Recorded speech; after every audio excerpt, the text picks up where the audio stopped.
ठाण्याला आलो खाऊ गल्ली करायला आणि जर मी मामलेदारला नाही आलो तर ठाण्याची पब्लिक आहे ना मला कुठेही तलावामध्ये विसर्जित करतील.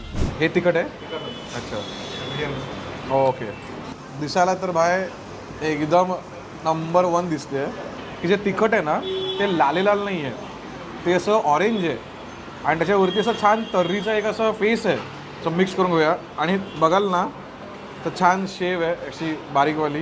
बटाट्याची भाजी आतमध्ये, वाटाणे आहेत. सो पहिला मी विदाऊट पाव खाऊन बघतो नॉर्मल.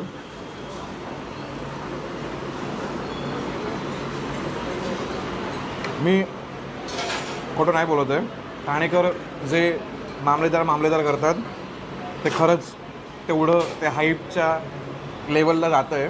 कारण ही मिसळ अप्रतिम आहे. तुम्ही जेव्हा खाल ना तुम्हाला प्रॉपर एक चव आहे, त्याला ग्रेव्हीची थिकनेस आहे. म्हणजे मीडियम मागवली आहे मी, तरी पण तिखट आहे पण झणझणीत नाही आहे. जो तिखट म्हणतायत हे तो थोडासा साईडला टाकूया.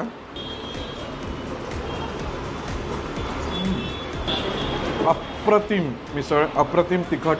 तुम्हाला जिभेच्या स्टार्टिंगला तिखट लागत नाही, जिभेच्या शेवटला तिखट लागतं आहे. त्यामध्ये परफेक्ट तिखट आहे.